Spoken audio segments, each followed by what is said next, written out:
Honestly, I just can't believe how mad I am at some of these books this month. I am mad at this reading month.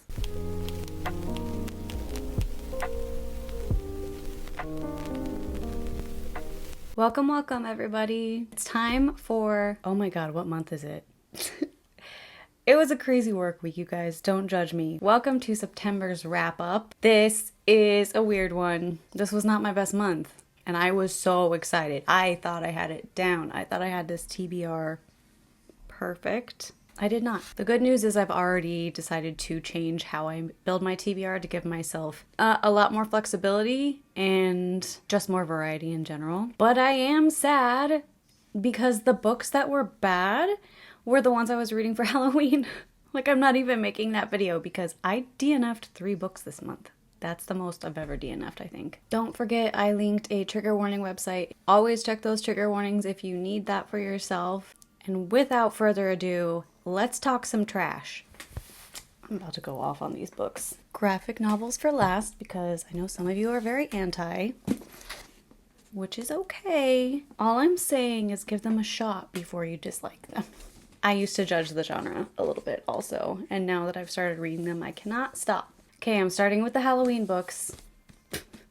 I'm so irritated. The first book is The Witches of Vardø by Anya Bergman, and this is one that came highly, highly recommended, and I was excited because it was going to be a bit more of a Scandinavian feel, which is very appealing. I still don't understand what it's about because nothing happened, and I was confused on the synopsis before I read it, which is why I DNF'd it, because I was like, I just still don't know where this is going at all or what this book is about. This is how far we got.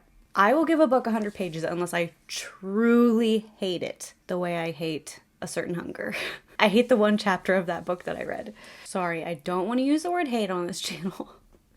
That book irritated me to no end. Anyways, I give a book 100 pages before I decide to DNF it. And so far, we have kind of followed 2 different people. We've followed a young girl who seems to have magic powers and doesn't really use them. And she meets somebody who is kind of frowned upon in the village. People know that her aunt was a very, very famous, powerful witch. And so they just don't like her automatically, but she's being very nice to this young girl. That's as far as I got because that's all that happened in 100 pages with that character. The other character is not a witch. Yeah, she's genuinely not a witch. It sounds like she somehow became good friends with the man who is now king, and she thought that he trusted her implicitly, and she feels very, very close to him, but she's being exiled to Vardø, and it sounds like he hasn't even explained why, because she keeps trying to make excuses for him and why he could possibly exile her when they were so close, and he sounds like a real piece of shit. And she sounds like someone who just likes to make up excuses for people because she doesn't want to admit how toxic they are. So far in 100 pages, one character has made the journey to exile, and another character has literally met another human being. And that's all that's happened. And I'm sick of listening to this woman make excuses for this guy. It's infuriating. It was a little ick for me. And then it was boring. And I was so frustrated with that. I decided to DNF this and changed my mind like 4 times in one evening because I wanted to like it that bad and I just could not. So it's a no-go for me. I'm also sad because I really love this cover. Over it. Moving on. Next book is Dowry of Blood by S.T. Gibson. I don't get it, you guys. I don't get it.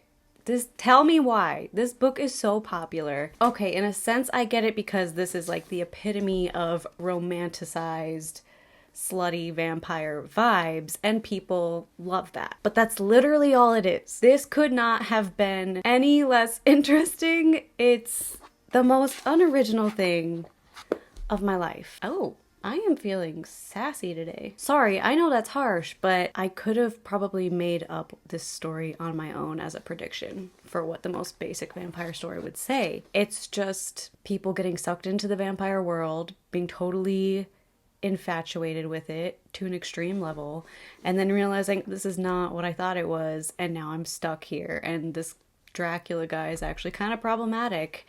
And that's it. That's it. Really, after today, I'm going to make an effort to be less negative about other people's books. But today, I don't have it in me today, guys. I just gotta speak my mind. What I will say is the writing, the prose is gorgeous. There were definitely parts where I stopped and reread it because just the way Gibson said things was really beautiful. But what was said was just not worth the time. Part of the reason I finished this was because since the writing was good, it was easy to read and went pretty fast. The other reason was I knew that I was struggling with all of my Halloween picks and I had to finish one at least. So I guess if you want a book that is just insane vampire vibes and you don't care what happens or how slow it is, you will love this. And that's great. I am not an all vibes, no plot person. I am also not a predictable, generic cookie cutter plot person. So that's why I was irritated, because I had high hopes based on this book's reputation and it was a flop for me. Okay, the next one I'm nervous to talk about because I want to say this in exactly the right way. I decided to give Lockwood & Co. series a go, and I started with book 1, The Screaming Staircase, and when I bought this I was just, oh, like, let's just try this. There's a few people that I have seen that actually really love this series, and it seems like it's got a small culty following, which intrigues me always. And then when I talked about it the first time, this really cool thing happened. There is a YouTube channel that I'm going to link. It is a group of people that are trying to get Netflix to, or anybody, to finish the television series that was started and canceled. Like, this fan base is so loyal, and I'm in love with them because I think that it's amazing when people love something artistic and expressive. They just connect with it so strongly that they will keep pursuing it and they will stay involved in the community around it. I just think that's the greatest thing, and you should go check them out. This book ended up not being for me, but I see the appeal. It's just a little bit slower than what I like, but I'm not like a cozy fantasy person. That's just not me, and I didn't quite realize that's what the pacing was going to be in this when I bought it. So the problem is definitely the audience, not the book. It's a really cool premise though. It's in the modern world. This book is set in the modern world, but all of a sudden there are ghosts haunting like everybody and their mother, because nobody knows why. But the catch is only children can really see the ghosts. So kids have to be the ghost hunters, and they die from this. Like, real stuff happens. And so basically we follow this girl who ends up getting hired by 2 other kids who have their own agency, and their private agency, they just get hired for random cases, and they go and they try to find the ghost and figure out what kind of ghost it is and what earthly item they're still attached to. And that part's really cool, and I really like the diversity of characters in this book.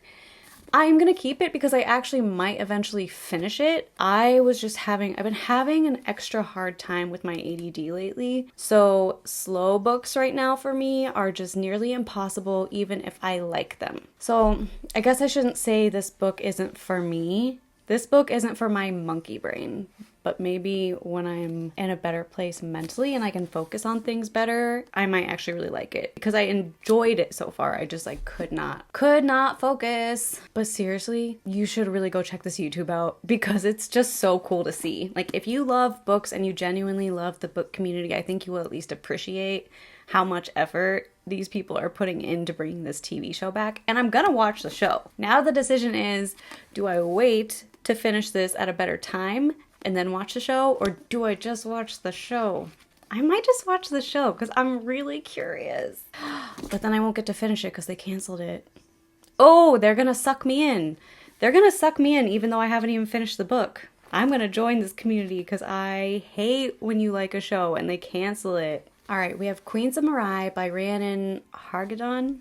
I don't know how to say her name. This one I wanted to be obsessed with. I thought I was going to be obsessed with it, and in the beginning it was all going so well. I want to have a chat with this author. I just want to talk. Why? Okay, this book is about a young girl whose fate is to grow up and become the Grim Reaper, which sounds amazing. Sounds perfect. I instantly bought this book when I read the synopsis, and I love this cover. I really love this cover. However, how far did I get? This one I also went back and forth on if I was finishing it, and I was just... I'm so mad at this book. I've never been this angry at a book ever. The synopsis of this and where it was going was really good. It was really good. And then the romance happened.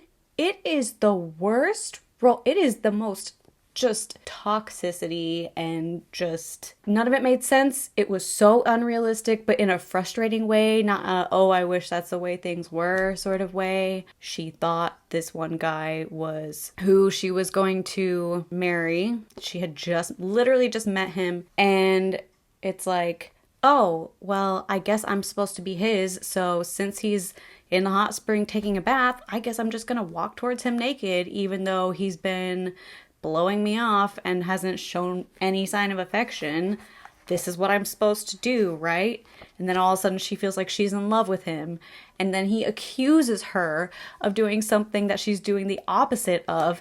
And 5 seconds later, they're making out. I'm sorry, these are strong words, but this relationship in here is gross. So that's how I felt about this book. I just feel angry at this book. Because if the romances would not have been there, this book could have been so cool. And I still want to know what happens, but I just cannot go through those relationships. I cannot witness them. I don't want my free time to be reading about super toxic guys and girls who don't know any better. Sorry. Could have been amazing. Wasn't. Nope, I have to talk about a good one or everybody's gonna leave. I've got to talk about a good one. I already talked about this in my super specific TBR video, so I'll be kind of brief, but Akata Witch by Nnedi Okorafor is such a good book. It's such a good book. I want to live in this world. I will forever want to live in this world. This is about a girl who finds out that she has magical powers. She didn't think magic even existed. Nobody does, because magical people are not allowed to tell anybody. You think magic doesn't exist until you have it, and then you see entire other parts of the world that were just masked by magic the whole time. So Sunny she was born in New York, but she's Nigerian, and now she lives in Nigeria again, and she's albino. So she's kind of caught between two worlds in several ways. And this is found family, this is self-discovery, this is learning to feel empowered. But this is also just like really feel-good magic and really cool world building with some really fun whimsical names, and it was just fun. I just had a really good time reading it. It's not often that I want to reread a book, but I would read this again, and I'm going to finish the trilogy for sure. This is YA, and it definitely reads like YA, but I don't know. I just don't understand what people have against YA. Sometimes your brain just needs an easier story, and it's still very powerful. YA can be just as powerful as adult fiction. A lot of people don't choose to go that route. They choose to be kind of corny and stuff, which is fine. Sometimes that's what I want. Sometimes I want corny. I've got supposedly corny YA on my shelf right now. But this is one that has a lot of really good messages packed into one book, but you don't feel like you're getting preached to because it's just so much fun. And I think that's a perfect book. One of my first 5-star books ever was Adrienne Young's Sky in the Deep, and I will love that book till the day I die.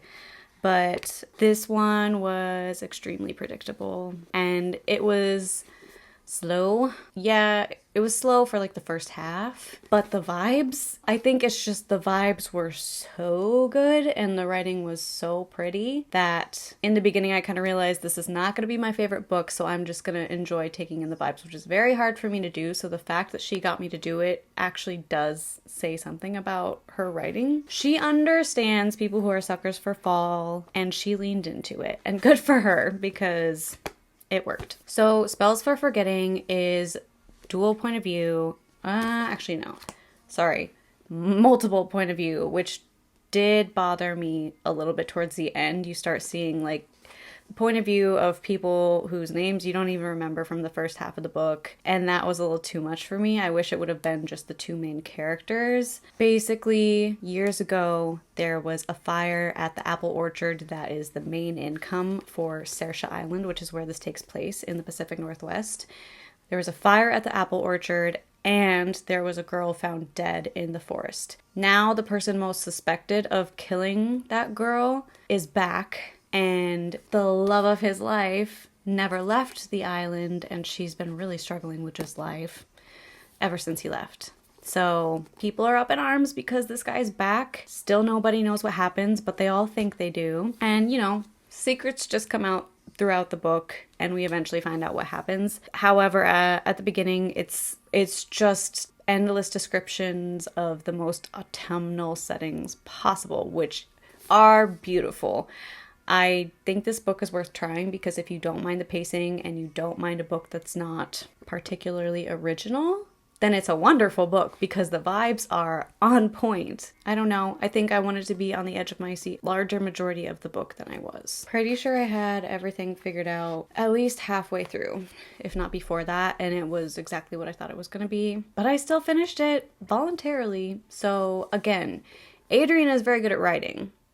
It's just I don't click with all of her stories apparently, but I'm gonna keep trying. Like, this book was not a low enough rating for me to stop looking into more Adrienne Young books. I think I've decided this is gonna be my book of the month, so I'm not gonna get that deep into it, but A Song of Wraiths and Ruin by Roseanne A. Brown. This book is very exciting for people with anxiety or panic attacks because we've got representation in here, baby. This book is dual point of view. We follow Malik and Karina. Malik is, he is from a place where his population is very looked down upon. They basically got the short end of the stick in the last war, and now people just look down on them for no good reason. And he is traveling to the very large city, the very large, rich central city of Zoran.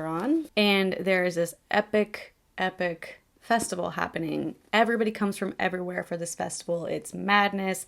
There's a big competition, and every time this festival happens, the current queen announces what the prize will be for winning the competition.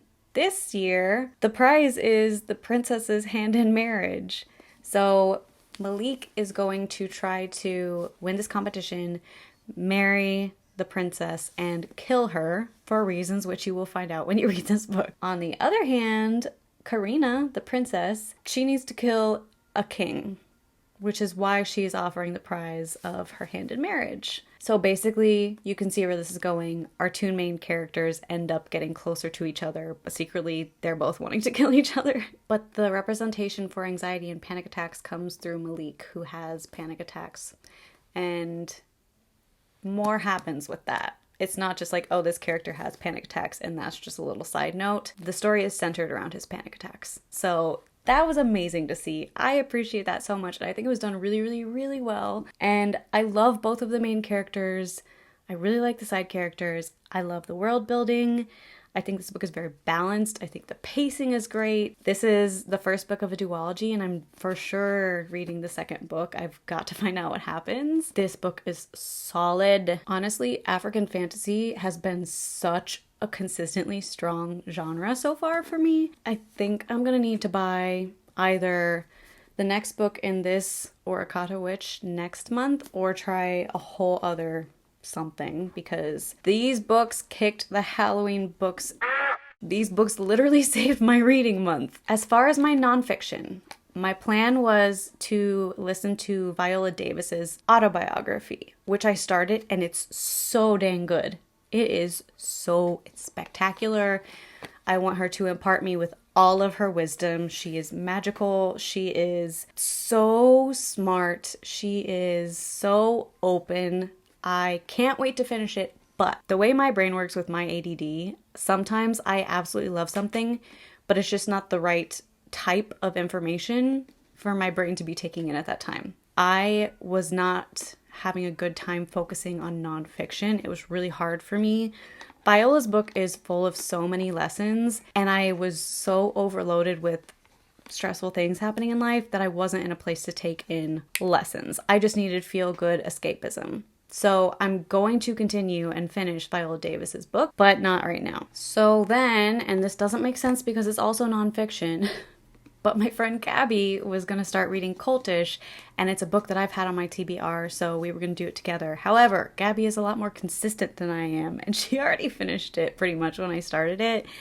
And that was the only reason I was going to have motivation for it. So I still want to read that because the first chapter was very enlightening already, but again, nonfiction just wasn't where my brain was at this month, so that's gonna go on pause. But what I did start, you guys, is The Lesbiana's Guide to Catholic School by Sonora Reyes, and holy cow, I love this book. I was not expecting to love this book as much as I do. I'm not quite finished with it, but I'm finishing it this weekend, and I am not waiting to talk about it because technically it will be done in September, and it's just perfect. I think this book is literally perfect so far. I love all the characters. The pacing is excellent. I have not been bored a moment. The narrator is absolutely killing it. I feel like one of these characters is gonna be potentially a new favorite for me. It's so good. So we're following this high school student, Yamilet, as she navigates high school while being closeted. And her dad has been deported to Mexico, so she's in the States with her brother and her mom. Obviously, she misses her dad a lot. Her dad was probably the person she's closest to in her family, and she's struggling with a lot of things. So we're just kind of going through high school with her, and there is so much happening. The way it's talked about is so good. I haven't found a weak spot in this book yet. The pacing's good, the story's good, the characters are good, the narration is good, like the topics that are covered are good. The diversity in the characters is good. I am going to snuggle up with this tonight and just put my headphones on, ignore everybody else, and finish this book. I love it so much. I did not expect to love a book about a high schooler so much. I'm there. I'm so sold. This is gonna be a new favorite, I think. Okay, it's graphic novel times. So if you are not into graphic novels because you're judging them, stop judging them. That's not fair. Some people don't like graphic novels because they genuinely don't like them, and that's okay. This one I haven't finished yet. It's Grimoire Noir by Vera, Greentea, and Yana Bogatch. This one I bought just because it's supposed to be like film noir style art. It's okay. The art is really beautiful. The art is beautiful. The story, there's something about the writing style that I don't love. It's kind of formal, but some people make formal work. This isn't working for me. The writing style is not at all working for me. However, I love the art so much, and this is a mystery, so I'm happy finishing it. I'm having a good time with it, but I'm probably not going to keep it. We're pretty much following one boy whose sister went missing. She just disappeared. This kid's dad is a cop. He's telling his son to stay out of it and let the cops do their job, and the son is just going around to everyone trying to figure out what happened to his sister. Witches are protected in this town, and only women have powers, but the catch is they cannot leave this town. So they're protected, but they're trapped. And that seems to be tying into why somebody might be involved with a young girl who has particularly strong powers. So I'm gonna finish that one. It's cute, it's fun. It's just not the most amazing thing I've read. Next is Sorceline by Sylvia Douye and Paola Antista. This one I didn't really like. I think I pretty much got it because of the cover, because I was curious about these little magical creatures. And they're beautiful. This one was a little over-explained to me. The art is beautiful, but it's not my favorite style of art. So when I'm not particularly jiving with the art, and I'm not particularly jiving with the writing style, and the storyline is you know, like, it was okay. Basically, this girl is at school to learn how to take care of magical creatures, and somebody keeps turning her classmates into glass. We're just trying to get to the bottom of that. That's pretty much the story. It's a simple one. Some people really like this. Don't take my word for it. Some people absolutely love this book. It's just one that didn't click with me. M is for Monster is the first graphic novel I ever read. I will keep it forever. I really loved this. There are two sisters who are scientists, and one of them dies in an experiment, so the surviving sister tries to bring her dead sister back, Frankenstein style. The sister who is brought back does not. She does not know who she is. She doesn't remember anything. This story is a trans story. It is a story of loss and grief and processing all that. It's a story of acceptance, but it's also a beautiful story.